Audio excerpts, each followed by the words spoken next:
ভালো করে জানেন আমার মাও নাই বাবাও নাই, আপনি ব্যবসা করার জন্য সিরিয়াতে যাবেন, আমাকে কার কাছে রেখে যাচ্ছেন? কে আমাকে দেখভাল করবে?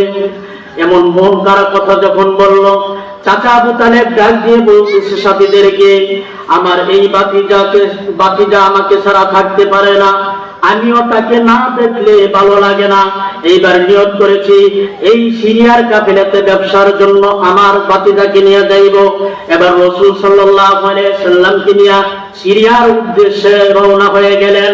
প্রতিমধ্যে বুশরার নিকটবর্তী স্থান তাইমা নামক স্থানে যাত্রা বিরত করলেন কাফেলা।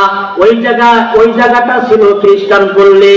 ওই জায়গার মধ্যে খ্রিস্টানদের এক বিশাল মেলা বসছে।